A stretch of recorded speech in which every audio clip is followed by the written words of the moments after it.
Bismillahirrahmanirrahim. Alhamdulillahirabbil alamin wassalatu wassalamu ala asyrafil anbiya'il mursalin sayyidina Muhammad wa ala alihi wa sahbihi ajma'in. Assalamualaikum warahmatullahi taala wabarakatuh. Alhamdulillah bertemu kita lagi dalam pengajian Poket Ilmu bersama dengan Jabatan Halal Agama Islam Negeri Sembilan dalam membincangkan berkenaan dengan hadis-hadis Nabi sallallahu alaihi wasallam yang menunjukkan keistimewaan umat baginda sallallahu alaihi wasallam berkenaan dengan kelebihan yang Allah berikan khusus buat Nabi SAW dan umatnya. Perkara ke-8 yang kita bincangkan pada pengajian yang lalu adalah salat itu akan menyebabkan Allah Subhanahu Wa Taala berbangga terhadap orang yang menunaikannya. Allah Subhanahu Wa Taala akan menyebut-nyebut kita di hadapan para malaikatnya. Hadisnya adalah berdasarkan riwayat Sayyidina Abu Hurairah radhiyallahu taala anhu, yang mana kata Nabi SAW, malaikat itu akan bersilih ganti, bertukar shift pada waktu malam dan siang. Mereka akan berkumpul pada waktu subuh dan waktu asar. Thumma ya'rujul ladzina batu fikum, kemudian yang turun pada waktu asar tadi, yang bermalam dengan kita tadi akan naik. Kemudian Allah akan tanya kepada mereka, kaifa taraktum ibadi, bagaimana kalian tinggalkan hamba-Ku? Maka mereka akan jawab, taraknahum hum yusallun, kami meninggalkan mereka dalam keadaan mereka salat, wa atainahum hum yusallun, kami datang tadi pun dalam keadaan mereka sedang menunaikan salat, beribadah kepadamu wahai Allah. Kita dah sebut beberapa perkara sebelum ini berkenaan dengan makna hadis Nabi sallallahu alaihi wasallam, yata'aqabun, kemudian malaikah ini adakah malaikat hafazah ataupun selainnya, kemudian berkumpulnya para malaikat ini pada waktu subuh dan asar. Dan Nabi kata, thumma ya'rujul ladzina batu fikum, kemudian yang datang waktu asar tadi mereka akan naik kepada Allah Subhanahu Wa Taala pada waktu subuh. Jadi hadis ini kata ulama menunjukkan bahawa para malaikah ini mereka akan membuat laporan kepada Allah Subhanahu Wa Taala pada waktu subuh. Tetapi dikritik oleh sebahagian yang lain bahawa bukanlah semata-mata waktu subuh, bahkan setiap waktu. Bila malaikat asar tadi dia datang waktu asar, maka dia akan naik pada waktu subuh. Waktu subuh akan diganti oleh malaikat yang lain. Jadi malaikat yang subuh ini dia akan naik pada waktu asar. Di pada waktu asar ini juga dia akan buat pelaporan kepada Allah Subhanahu Wa Taala, seperti yang kita akan lihat nanti. Jadi berdasarkan kepada hadis ini, ulama mazhab Hanafi dia kata inilah dalil yang menunjukkan bahawa sunat untuk kita melewatkan salat asar dan salat subuh. Kenapa? Supaya apabila malaikat naik, mereka akan naik dalam keadaan mereka sedang melihat kita menunaikan salat. Pendapat ini dikritik oleh Imam Ibn Hajar Al-Asqalani. Dia kata hadis ini tak semestinya menunjukkan malaikat dia tidak akan naik melainkan setelah habis waktu salat. Kerana boleh jadi bila habis waktu asar mereka akan tunggu.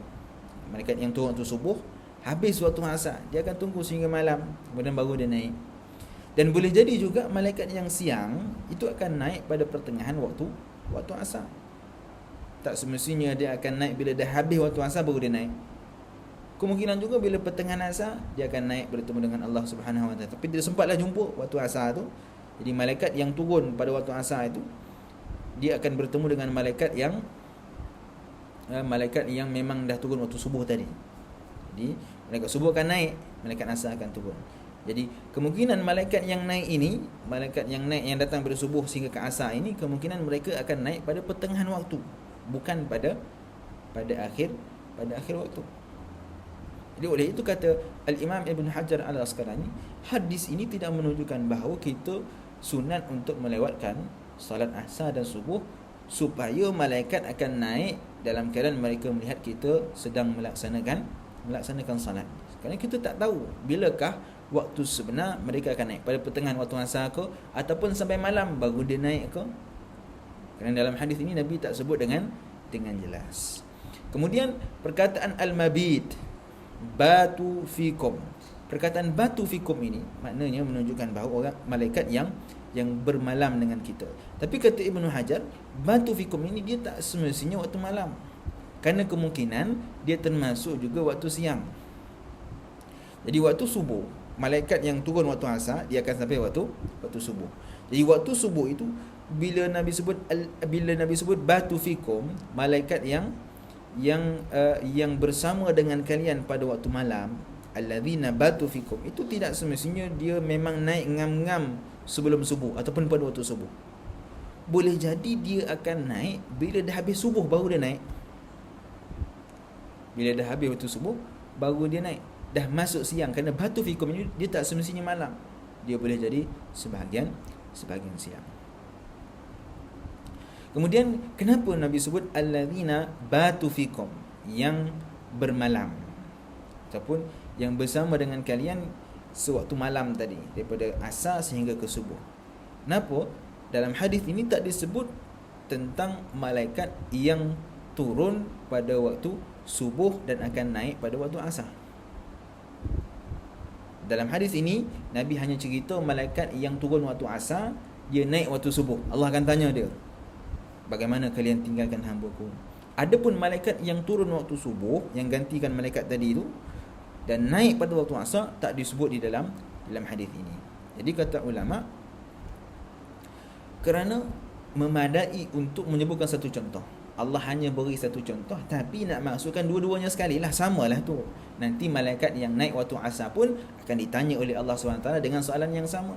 Dalilnya apa? Berdasarkan firman Allah Subhanahu wa taala surah An-Nahl ayat 81, kata Allah, wa ja'ala lakum sarabila taqikumul har. Kata Allah Subhanahu wa taala, dan ia juga menjadikan bagi kamu pakaian-pakaian yang memelihara kamu daripada panas.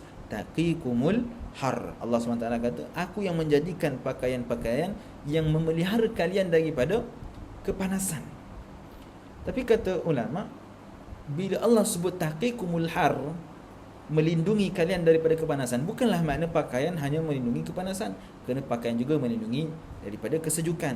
Oleh itu makna ayat ini, Allah Subhanahu wa taala menurunkan pakaian kepada kita untuk melindungi kita, memelihara kita daripada panas dan sejuk. Kenapa Allah hanya sebut har, hanya sebut panas, Allah tak sebut sejuk? Kerana bila Allah dah sebut melindungi kita daripada panas, termasuklah sejuk. Memadai dengan memberi satu contoh untuk menunjukkan kepada contoh yang lain. Sebahagian yang lain pula kata, kerana sebagaimana keadaan malam, maka sebegitu jugalah siang. Seperti mana malaikat yang naik pada waktu subuh akan ditanya oleh Allah Ta'ala, maka seperti itu jugalah malaikat yang akan naik pada waktu asar, dia akan ditanya akan soalan yang sama. Kenapa tak disebut? Kalau disebut nanti akan menjadi takrar, akan menjadi pengulangan, berulang-ulang sebut benda yang sama. Jadi Allah sebut sekali je, Nabi sebut dalam hadis ini sekali je, tapi menunjukkan kepada dua-dua situasi. Malaikat yang naik pada waktu subuh dan malaikat yang akan naik pada waktu siang. Pendapat yang lain mengatakan bahawa kerana malam adalah waktu biasanya manusia melakukan kemaksiatan. Kenapa dalam hadis ini Allah tak tanya kepada malaikat naik asar? Allah hanya tanya kepada malaikat yang naik waktu subuh. Kerana kata sebagian ulama, waktu malam ni biasa orang buat kerja maksiat. Kenapa? Kerana waktu dulu, waktu gelap ni orang lain tak nampak. Waktu malam ni adalah waktu kegelapan. Bila orang keluar pergi buat maksiat, pergi kelab malam, pergi sebagainya, orang tak nampak. Jadi sebab itu malam itu dianggap adalah waktu kebiasaan seseorang itu melakukan maksiat. Jadi apabila pada waktu malam seorang itu tidak melakukan maksiat, dia beribadah kepada Allah Subhanahu wa taala, dan sudah pasti pada waktu siang dia akan lebih baik. Pada waktu siang dia akan lebih menjauhi maksiat dan akan beribadah kepada Allah Subhanahu wa taala. Sebab itu tak disebutkan tentang malaikat yang naik pada waktu asar, hanya disebut tentang malaikat yang naik pada waktu subuh. Kerana malaikat yang naik waktu subuh ni dia dah menyaksikan apa yang berlaku pada waktu malam. Dia melihat hamba ni tak melakukan maksiat dan dia pula beribadah kepada Allah Subhanahu wa taala. Itu Allah tanya dia. Untuk siang kenapa tak tanya? Kalau malam dah baik, siang tu confirm lah, kata sebagian ulama. Kemudian pendapat yang lain juga, ada ulama kata makna daripada hadis ini yang Allah hanya tanya kepada malaikat yang malam, tak tanya kepada malaikat yang siang. Kenapa? Kerana malaikat malam jika solat subuh akan terus naik, dia akan terus naik. Adapun malaikat yang siang yang turun pada waktu asar, dia tak turun naik. Dia akan tunggu, dia akan tengok amalan yang lain baru dia naik. Oleh itu Allah tak tanya kat dia. Sebab bila Allah tanya nanti akan naik. Bila Allah tanya kaifa taraktum ibadi, bagaimana kalian tinggalkan hamba-Ku, dia akan jawab benda lain. Dia tengah baca Quran ke, dia tengah buat benda lain ke, tengah sedekah ke, dia tak akan jawab solat. Sebab apa? Sebab menurut sebagian ulama, malaikat yang siang ni dia akan naik bukan pada waktu asar, lewat sikit baru dia naik. Adapun malaikat yang malam ini, yang naik pada waktu subuh ni, dia akan masuk je subuh dia naik tarikh. Memang ngam-ngam dia naik tu waktu orang tengah semayang. Tapi pendapat ini dah merupakan pendapat yang lemah, kerana dia akan menatijahkan bahawa malaikat siang tak ditanya tentang waktu salat asar. Dia tidak ditanya tentang waktu salat asar. Ini pendapat ulama tentang makna daripada hadis ini, yang Nabi kata yang malaikat subuh akan ditanya bagaimana dia meninggalkan hamba Allah Subhanahu wa taala. Dan ada lagi beberapa pendapat yang lain tuan-tuan, antaranya pendapat yang mengatakan bahawa malaikat ini dia hanya akan naik waktu solat subuh saja. Yang asal tak ada malaikat yang naik. Ini sebahagian lain pula dia kata. Maknanya apa? Contohnya malaikat A dan B. Malaikat A dia akan turun pada waktu asar. Kerana malaikat ni dia turun waktu subuh dan asar. Cuma naik sahaja hanya pada waktu subuh. Malaikat A ni dia turun waktu asar. Jadi bila dia turun waktu asar, dia akan mengawal, jaga hingga ke waktu subuh. Kemudian bila masuk subuh, malaikat B pula turun. Okay. Bila malaikat B turun, waktu itu barulah malaikat A naik. Yajtami'una, dia jumpa waktu subuh. Yang malaikat asar tadi, malaikat A dengan malaikat B, dia jumpa lah waktu subuh. Tapi bila jumpa kejap, kemudian malaikat A tadi dia akan naik. Selesailah tugas dia. Jadi malaikat B ni dia akan kekal. Dia turun waktu subuh, dia akan kekal sehinggalah nanti waktu asar malaikat yang A ni akan turun balik. Maknanya waktu asar sehingga subuh nanti malaikat A dengan B ni dah akan kekal. Dan waktu subuh nanti barulah malaikat B ni akan naik. Ini pandangan ulama lah tuan-tuan ya, tentang kenapa dalam hadis ini Nabi hanya sebut allazina batu fikum, yang hanya akan membuat pelaporan kepada Allah hanyalah malaikat yang naik pada waktu subuh. Kemudian dalam hadis ini juga Nabi sebut fayas'aluhum, Allah tanya kepada mereka. Fayas'aluhum rabbuhum, Allah tanya kepada malaikat ini. Sedangkan dalam hadis ini ada jumlah mu'tarid. Jumlah mu'tarid itu bukanlah hadis Nabi, tapi hanya untuk menjelaskan wa huwa a'lamu bihim, sedangkan Allah itu lebih mengetahui. Buat apalah Allah tanya sedangkan Allah itu lebih tahu apa hamba dia buat. Sama ada secara sembunyi ataupun tidak, Allah lebih mengetahui. Tapi kenapa Allah tanya kepada malaikat tentang apa yang sedang dilakukan oleh hambanya? Kerana kata ulama, supaya malaikat menjadi saksi akan kebaikan yang dilakukan oleh anak Adam. Allah Subhanahu wa taala sekadar untuk menjadikan malaikat sebagai saksi di hadapan Allah Subhanahu wa taala. Sebagian dari mengata adalah untuk menzahirkan hikmah penciptaan manusia kepada malaikat. Sebab apa?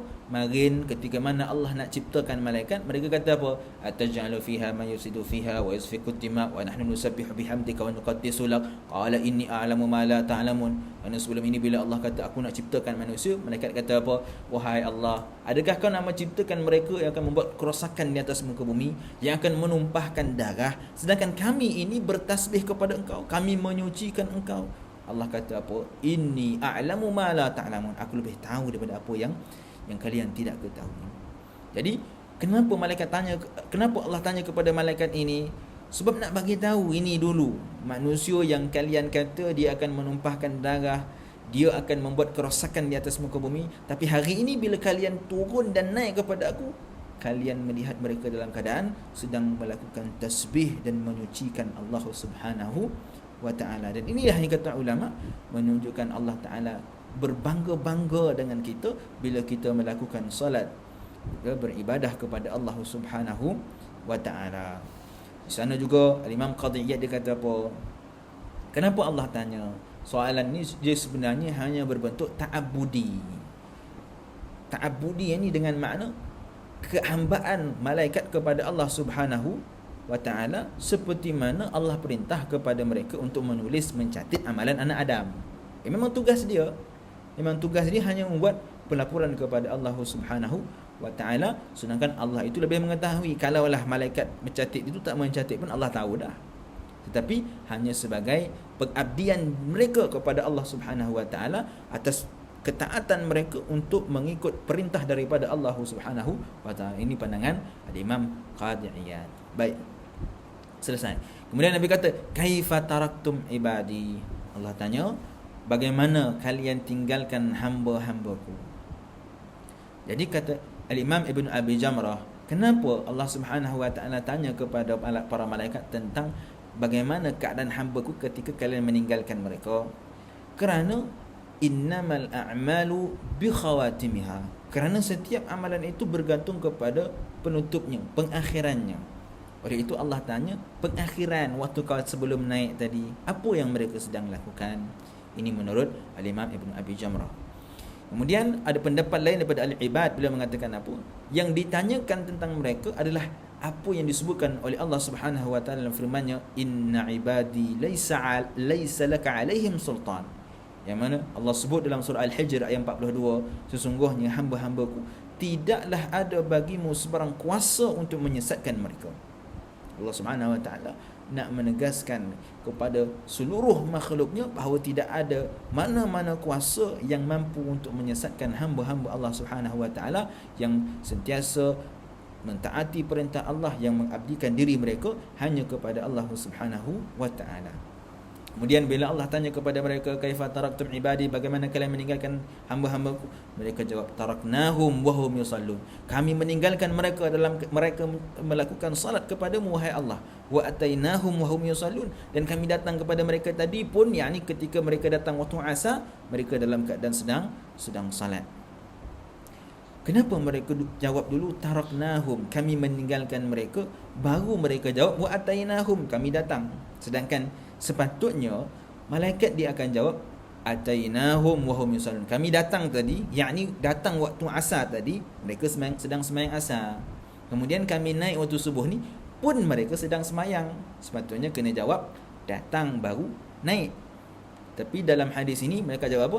Taraknahum, kami tinggalkan mereka, yakni pada waktu subuh dalam keadaan mereka salat, dan kami datang kepada mereka tadi pun waktu asar tadi pun dalam keadaan mereka sedang salat. Ulama jawab, hikmahnya kenapa? Kerana yang pertama, mereka menjawab pertanyaan Allah, kaifa taraktum, bagaimana kalian meninggalkan hamba-Ku. Allah tak tanya kaifa ataitum, Allah tanya kaifa taraktum, Allah tanya bagaimana kalian tinggalkan. Oleh itu mereka jawab, kami tinggalkan hamba-hamba-Mu dalam keadaan mereka sedang salat. Yang kedua adalah kerana yang dikhabarkan adalah salat hamba. Al-a'malu bi khawatimiha. Setiap amalan itu adalah berdasarkan kepada penutupnya, pengakhirannya. Oleh itu didahulukan perbuatan yang terakhir. Akhir dia buat apa? Akhirnya dia buat salat. Sebab ada orang tuan-tuan dalam kehidupannya, mula-mula dia merupakan ahli ibadah, orang yang taat kepada Allah, sembahyang tak pernah tinggal, puasa tak pernah tinggal, orang yang rajin bersedekah. Tapi akhirnya bila Allah pesongkan hatinya sedikit, dia menjadi orang yang paling jauh daripada Allah Subhanahu wa taala, menjadi orang yang lebih teruk daripada ahli maksiat yang pernah dia ketemui sebelum itu.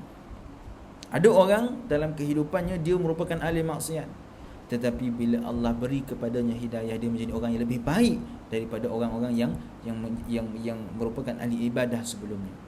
Ini menunjukkan bahawa setiap amalan itu dia bergantung kepada pengakhiran. Bagaimana pengakhiran kita? Dan seorang pun daripada kita tidak boleh memberitahu bagaimana pengakhiran kita. Cuma kita hanya mampu untuk berusaha supaya kita mendapat kesudahan yang baik. Sebab itu diajarkan kepada kita untuk berdoa, Allahumma rabbana khtim lana bihusnil khatimah, ya Allah, akhirilah kami dengan pengakhiran yang baik. Allahumma khtim lana bihusnil khatimah, ya Allah, berilah kami bertemu denganmu pengakhiran amalan kami daripada amalan-amalan orang yang melakukan ketaatan kepadamu, ya Allah. Baik. Kemudian zahir daripada hadis ini juga kita melihat bahawa malaikat meninggalkan manusia itu dalam keadaan mereka mula nak salat. Sama ada solat tersebut sempurna atau tidak sempurna, sama ada dah habis sembahyang ataupun belum, kita tak tahu. Kerana dalam hadis ini Nabi hanya kata mereka naik, malaikat itu naik pada waktu subuh. Dah habis sembahyang ke belum? Tak tahu. Okey. Wahum yusallun, itu juga berkemungkinan mereka menunggu salat maghrib. Mereka menunggu salat maghrib. Yakni malaikat yang turun waktu asar tadi, yang membuat pelaporan kepada Allah tadi, wahum yusallun, kata mereka sedang salat. Itu kemungkinan bukanlah waktu malaikat turun itu adalah benar-benar waktu asar. Berkemungkinan yang mereka lihat itu, yang mereka laporkan kepada Allah dengan kata mereka wahum yusallun, mereka sedang salat, itu berkemungkinan dengan makna mereka sedang tunggu salat maghrib. Okey. Sebab itu waw di sini kata Ibnu Atin, waw di sini adalah waw al-hal. Jadi bila kita kata waw al-hal, itu bermakna tidak semestinya malaikat meninggalkan mereka dalam keadaan mereka belum selesai salat. Ini kritikan kepada mazhab Hanafi yang mengatakan bahawa kita sunat untuk melewatkan salat asar dan subuh supaya bila malaikat yang naik tadi dia tengok kita semayang. Kata Imam Ibn Hajar Al-Asqalani yang dipetik daripada pandangan Ibnu Atin, waw di sini adalah waw al-hal.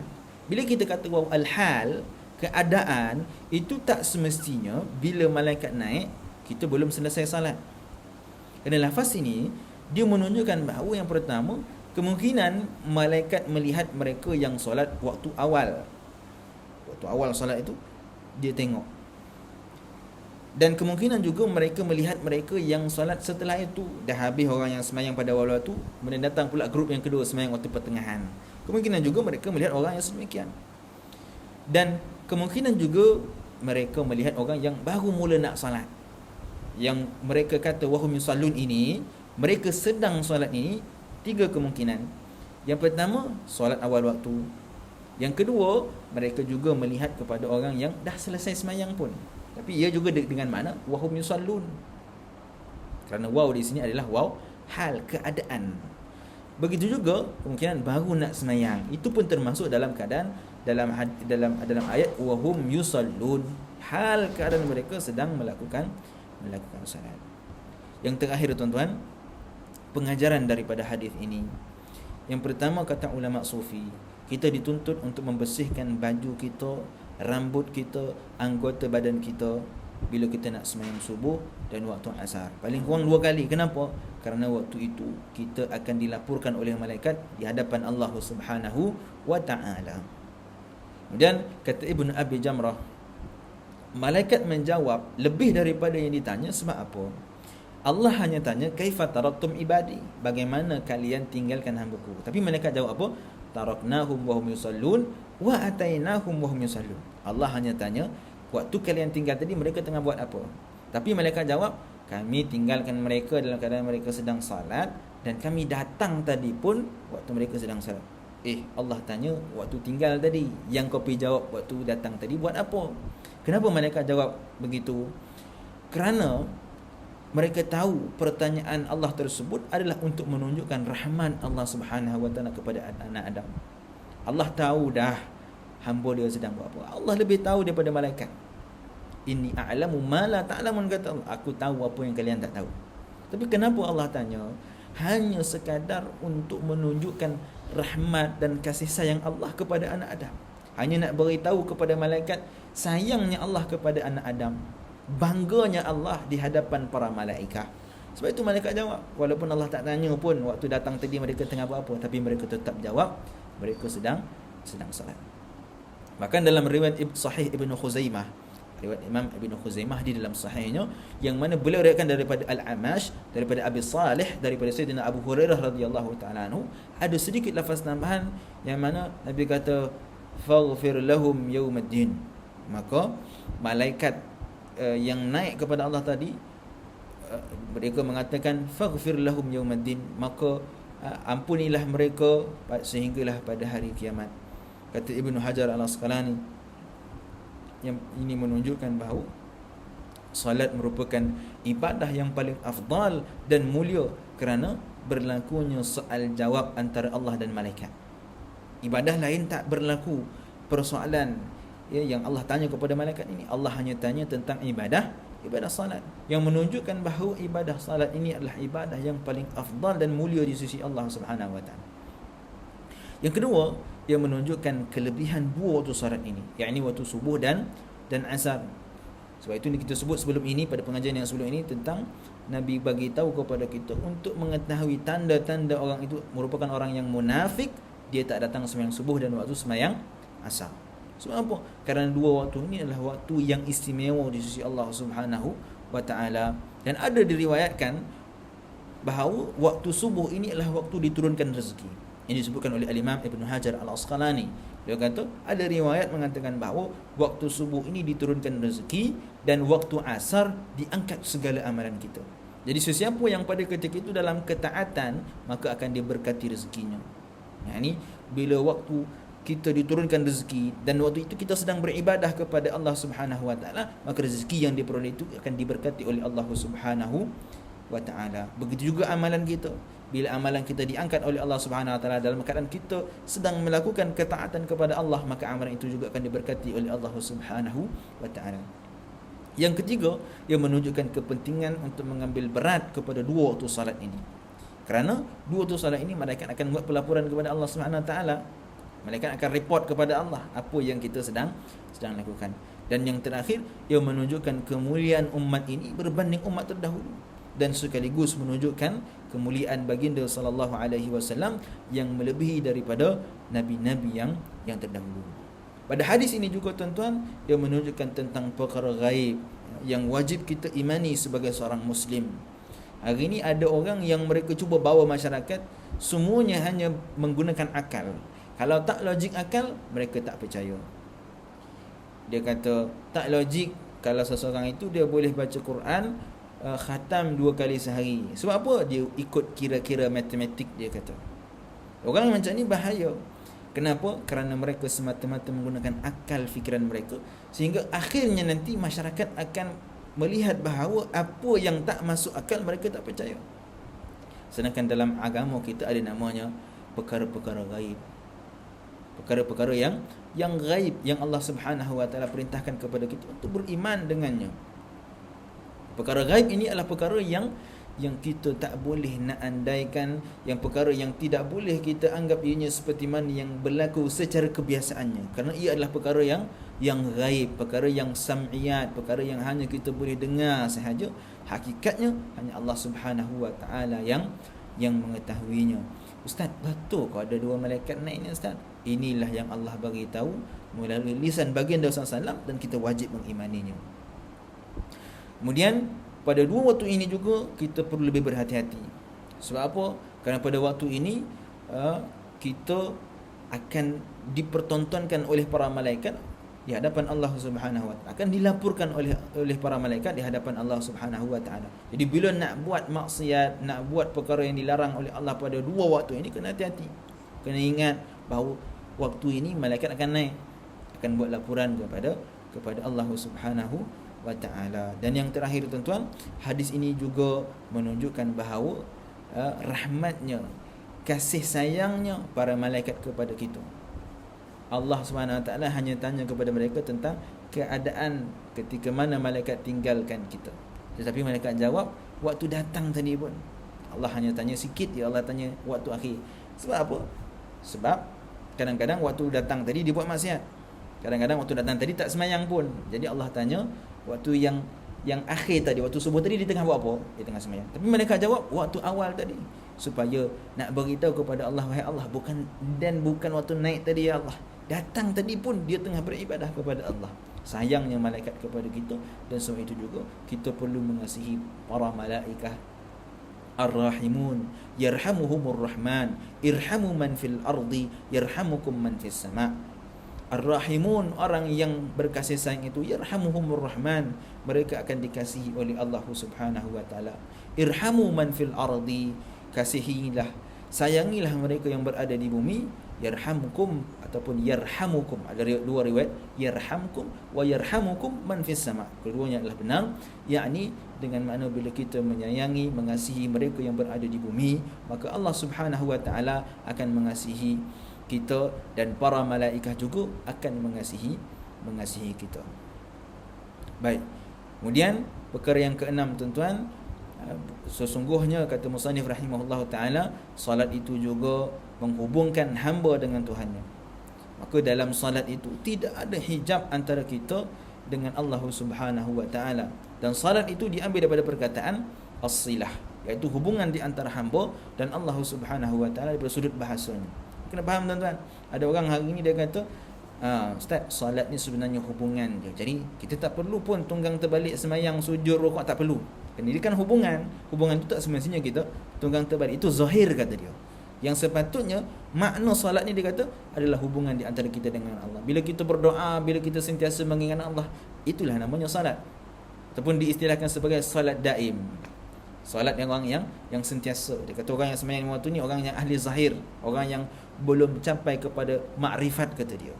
Maka perkara seperti ini perlu diberi perhatian, perlu berhati-hati. Tidak ada seorang pun yang terlepas daripada kewajipan salat seperti mana yang telah diperintahkan oleh Allah Subhanahu wa taala melalui baginda sallallahu seperti mana ditunjukkan oleh baginda sallallahu alaihi wasallam. Tidak ada sesiapa pun mana pun tinggi ilmunya, dia tidak akan terlepas dari perkara yang Nabi ajar. Sallu kama raaitumuni usalli, Nabi kata. Salatlah kalian seperti mana kalian lihat aku salat. Bukan salatlah kalian mengikut akal kepercayaan kalian. Salatlah kalian di mana-mana sahaja dengan berdoa. Tak. Nabi kata apa? Sallu kama raaitumuni usalli. Semayang macam mana kalian melihat aku semayang. Nabi semayang macam mana? Nabi semayang dengan takbiratul ihram, dengan rukuk, dengan sujud, dengan tahiyatnya. Maka salatlah seperti itu. Sebab itu kena faham, salat ini daripada sudut bahasanya adalah hubungan. Tetapi jangan hanya dilihat pada sudut bahasa, kerana ada makna daripada sudut istilahnya. Setiap perkara itu, setiap hukum itu ada pengertian daripada sudut bahasa, ada pengertian daripada sudut istilah. Istilah salat itu apa dia? Salat itu adalah setiap amalan yang dimulakan dengan takbiratul ihram dan disudahi dengan salam. Maka inilah daripada sudut istilah yang kita wajib lakukan, bukan semata-mata hanya berdoa. Itu dianggap sebagai salat. Wallahu a'lam tuan-tuan. Kita sambung lagi pada pengajian akan datang jika diberi izin oleh Allah Subhanahu wa taala. Wal afu minkum. Assalamualaikum warahmatullahi taala wabarakatuh.